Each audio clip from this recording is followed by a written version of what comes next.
Salam sejahtera untuk kita semua. Perkenalkan, nama saya Albertus Bowo Sungkowo.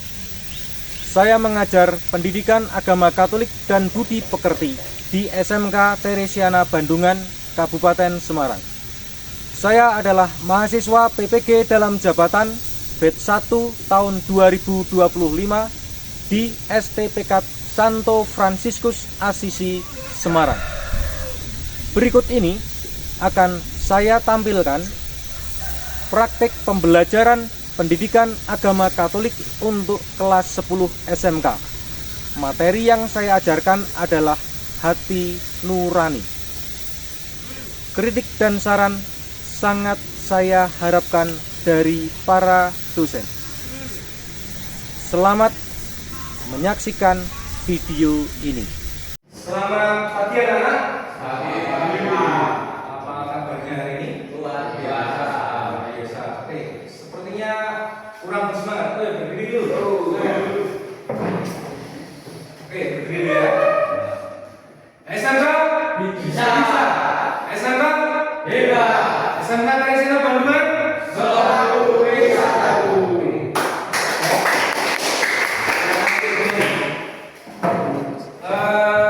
Sepertinya ada satu teman kita yang tidak masuk ya. Rafael. Rafael. Oke, nanti kita akan mulai dengan doa. Gilirannya hari ini si Ansel ya. Ansel untuk memimpin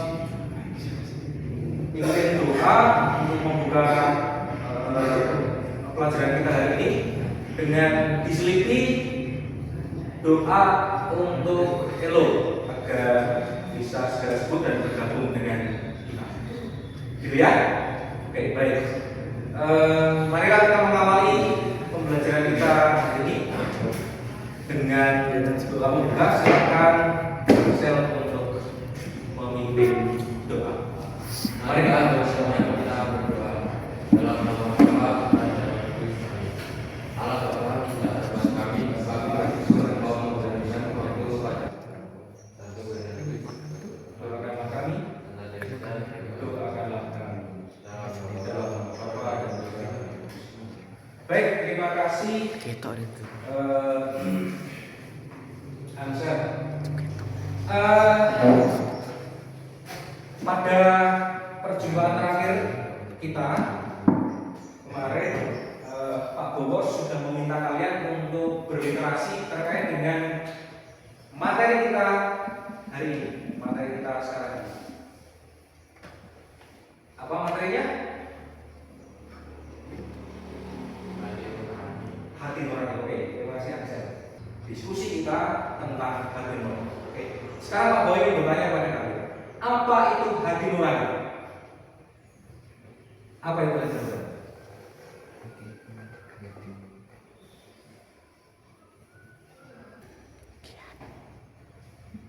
Ansel? hati yang baik dan mulia. Hati yang baik dan mulia. Oke, jawaban dari Ansel. Hati nurani itu adalah hati yang baik dan mulia. Amin.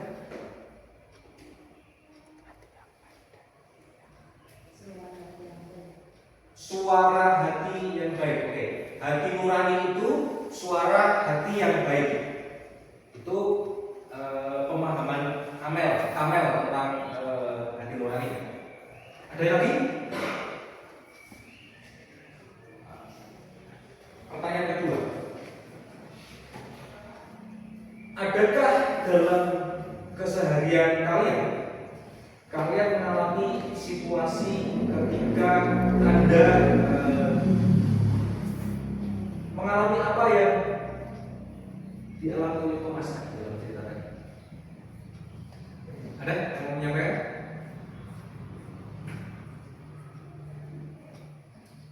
Pernah mengalami?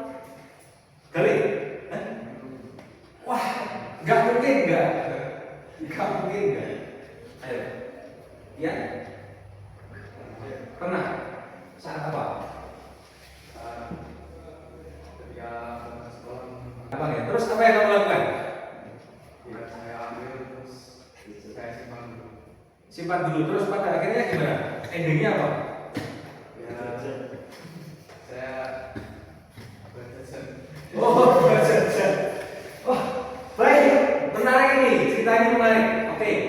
Yang ada di dalam benakmu apa?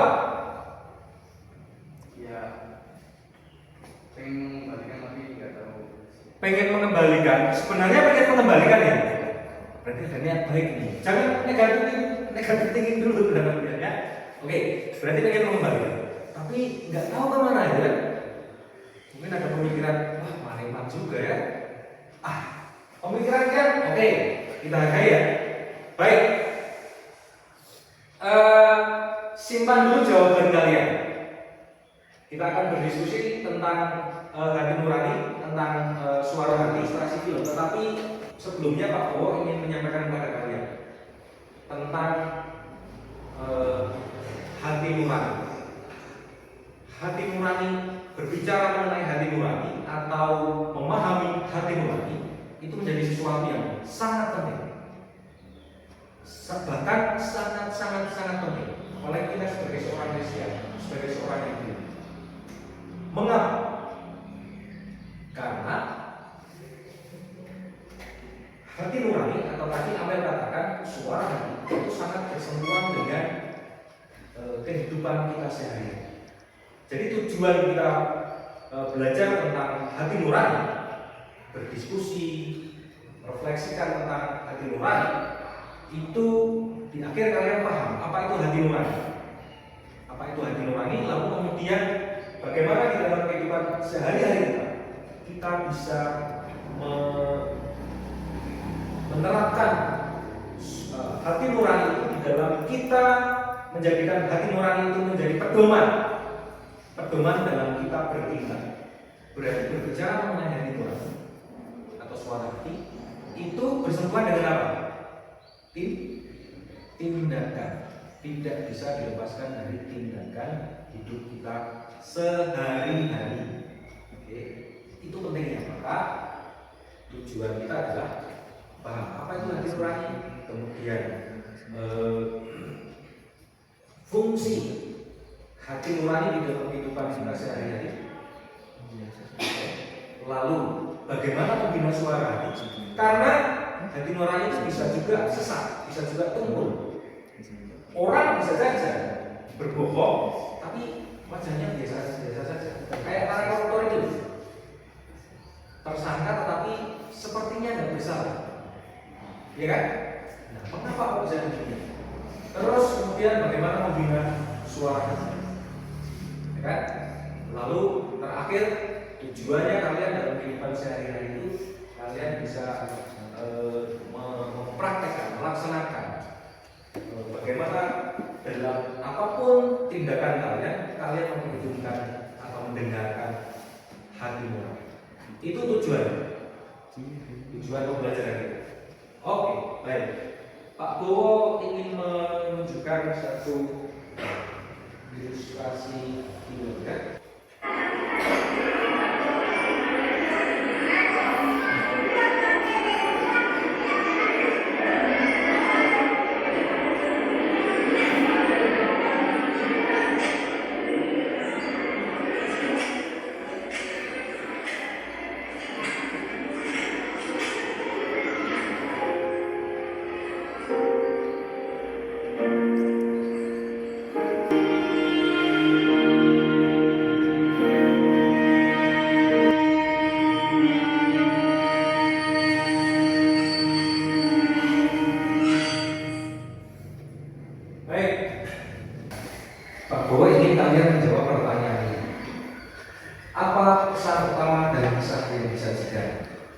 Kemudian, pernahkah kalian mengalami situasi serupa dalam hidupmu? Lalu, faktor apa saja yang mempengaruhi keputusan tokoh dalam kisah tersebut? Tokohnya siapa? Anak kecil. Ya, seorang anak kecil. Ya, ada dua anak kecil di sana. Kira-kira yang satu anak kecil yang bagaimana? Orang mampu miskin gitu ya? Ya, punya sandal, yang satunya anak orang kaya gitu ya. Lalu kemudian bagaimana suara hati berperan dalam pengalaman tersebut? Silakan kalian kerjakan. Pak Bowo akan share linknya lewat form ya. formnya Pak Bowo share kepada kalian untuk kalian jawab, tetapi dalam kelompok. Nanti menjadi jawaban bersama. Oke.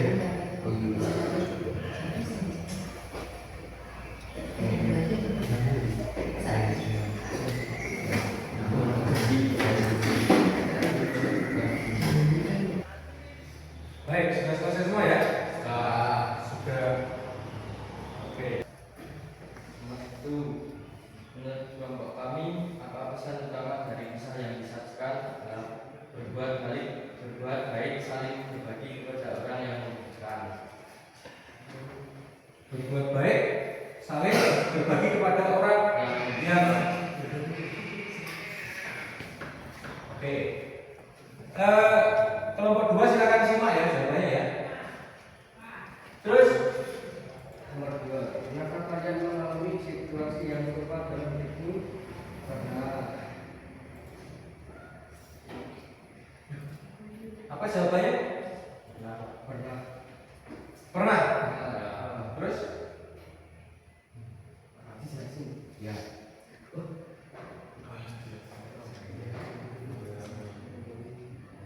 Oke. Saat ke kantin itu saya pernah menemukan uang. Nah, itu uangnya itu cukup besar. Dan saya itu kasihkan ke guru. Oh, terus? Dan udah.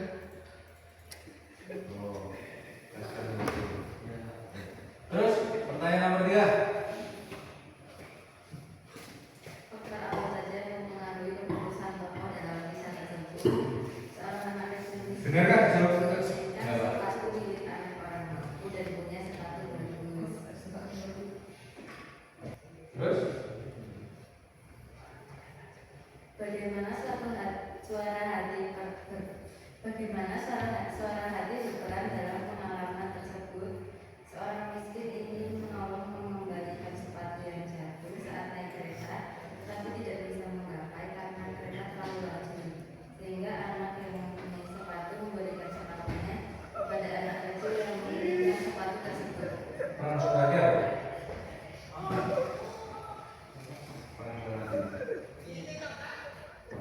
Ada pertanyaan dari kelompok 2? Tidak ada? Oke. Oke, pertanyaan berikutnya. Bagaimana suara hati berperan dalam pengalaman tersebut? Perannya yaitu ketika anak orang tadi memegang sesuatu yang hanya sebelah di dalam hatinya seperti berkata ambil atau kembalikan sepatunya, tetapi si anak tadi memilih untuk mengembalikan karena menurutnya itu bukan sepatunya. Oh ya. Ada bisikan yang seperti itu ya? Oke, baik. Menarik dari apa yang disampaikan oleh Angel tadi ya. Si anak yang miskin tadi itu ada keraguan-keraguan. Ada suara-suara yang bisa dikembalikan atau tidak gitu kan? Oke. Ada peran suara hati di sini. Itu catatan di pertanyaan yang terakhir terkait dengan bagaimana suara hati berperan dalam pengalaman tersebut. Oke, sekarang Pak Bowo ingin mengajak kalian untuk melihat apa yang bisa kita petik dari ajaran gereja dan juga dari kitab suci. Ajaran gereja diambil dari Gaudium et Spes artikel 16, kemudian kitab suci kita ambil dari Galatia bab 5 ayat 16 sampai dengan 25. Pak Bowo share terlebih dahulu ya kutipan kitab sucinya di lewat grup. Silakan kalian simak terlebih dahulu 5 menit Gaudium et Spes dan juga Galatia ini. Oke, sudah? Kelompok 1. Pak Bowo ingin menyampaikan pertanyaan-pertanyaan reflektif ini.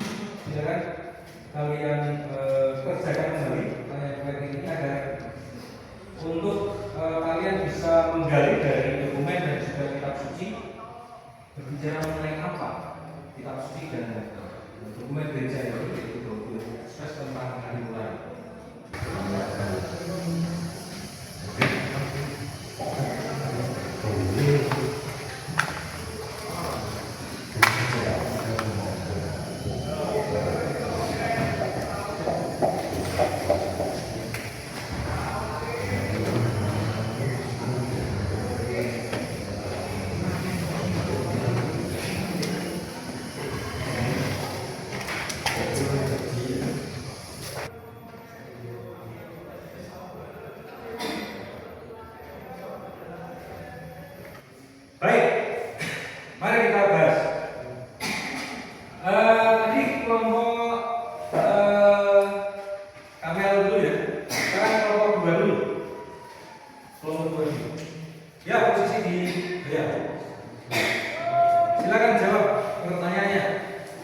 Hadap sini.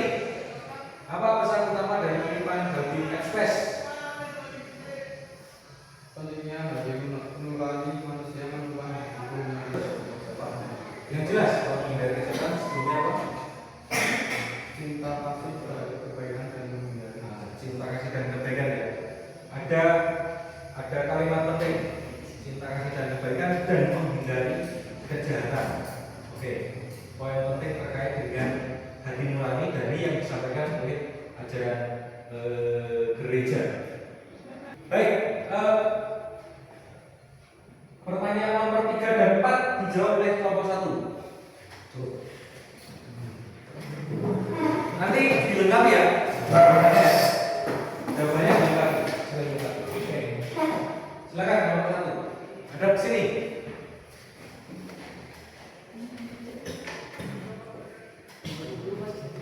Oke, silakan jawab.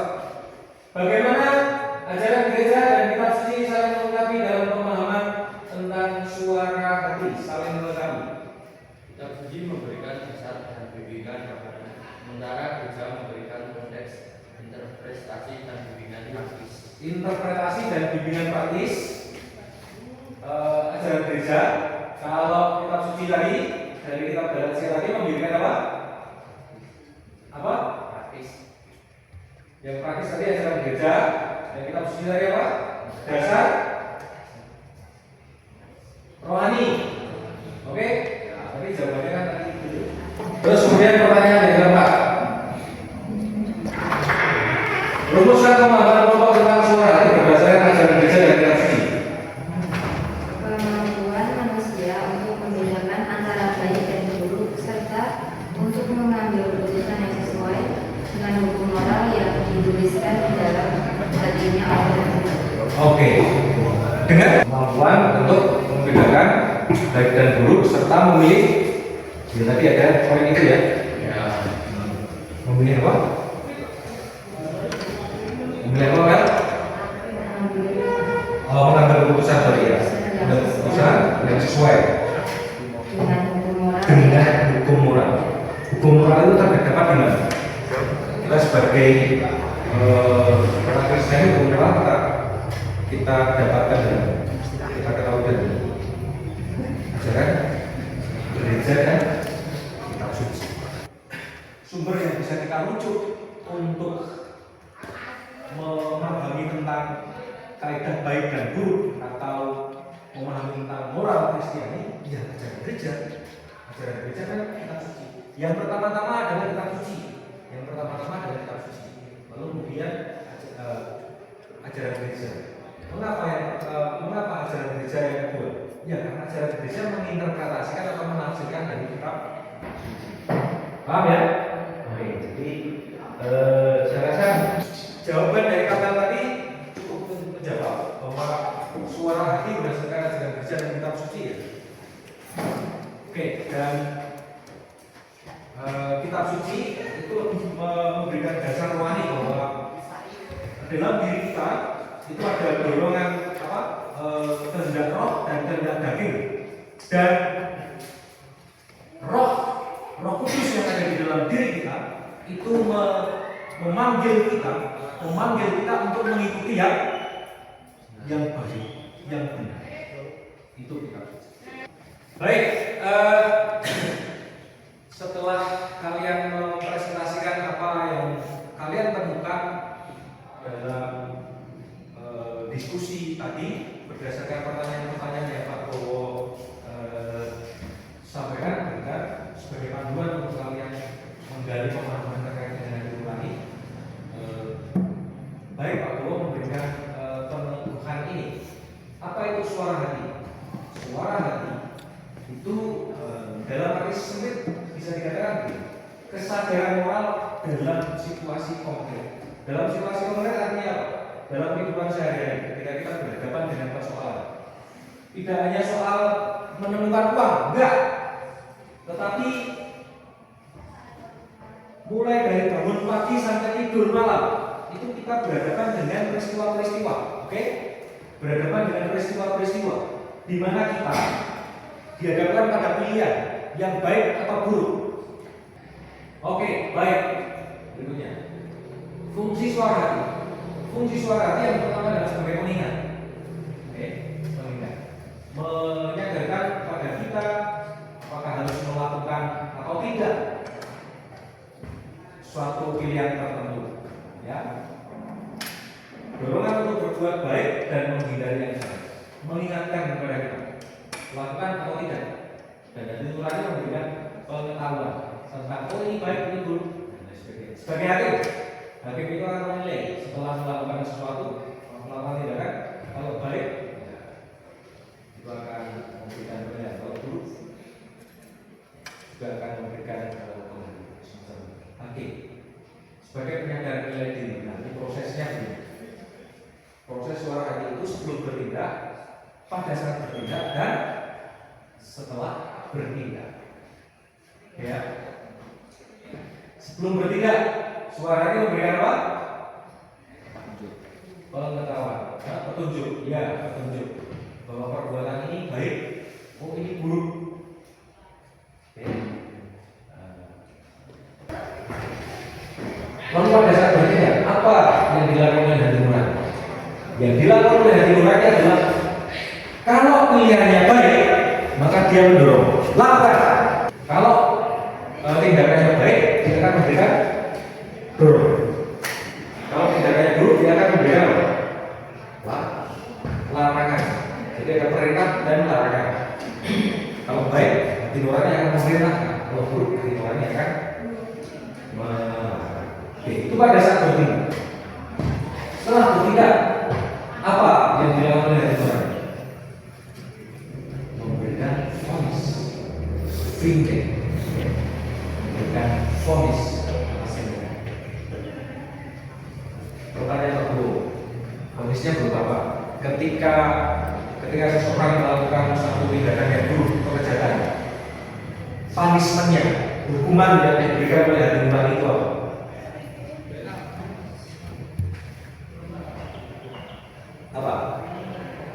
Apa yang kamu alami ketika kamu melakukan tindakan yang buruk, yang salah, yang berdosa? Rasa bersalah, oke, Amel. Itu rasa bersalah itu adalah hukuman yang diberikan oleh hati nurani. Apa lagi? Lalu setelah tidak akan diberikan reward dan punishment. Reward itu penghargaan, penghargaannya berupa rasanya gembira, tenang, damai, nyaman, kemudian rasa bersalah, keringetan, merokok gitu ya. Merokok, tahu merokok? Ini bukan kedinginan ini merokoknya. Merokoknya itu karena duduk-duduk jantungnya berdegup kencang gitu ya. Baik. Selanjutnya, mengapa suara hati bisa keliru? Pernah nggak kalian melihat orang yang melakukan kesalahan, tapi dia nggak deg-degan atau nggak ya kalau deg-degan nggak tahu kan kita nggak tahu jantungnya tapi sepertinya wajahnya biasa-biasa saja gitu. Pernah? Kenapa itu? Sudah biasa, yes. Ini suara hatinya sudah keliru. Karena apa?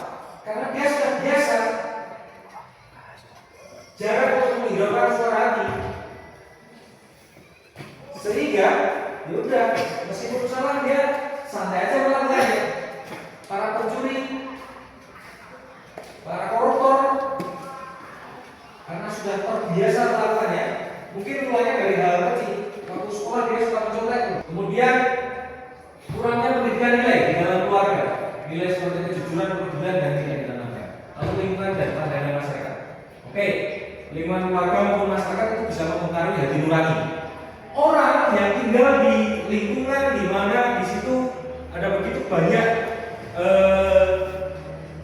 orang jahat, taruhlah seperti itu ya. Contoh ekstrimnya seperti itu. Keluarganya juga demikian. Biasa melakukan tindakan yang jahat. Maka itu akan membentuk apa? Hati nurani. Dia pun juga akan prinsip moralnya menjadi apa? jam 10 kan. Dia akan terbiasa melakukan tindakan yang buruk. Nah, ini yang menyebabkan hati nurani bisa dikeliru. Itulah mengapa hati nurani itu harus dibina, harus diasah. Caranya apa? Caranya Cuma 1,5 jam doang. bukan pendidikan, bukan latihan untuk hati nurani itu bisa bekerja dengan baik. Kalian belajar agama, ajaran gereja, membaca kitab suci, renungan, refleksi setiap hari, doa dan lain sebagainya. Itu membantu Anda untuk memiliki hati nurani yang tajam, yang peka. Ini biasa. Terus apa lagi? Bisa memberikan contoh?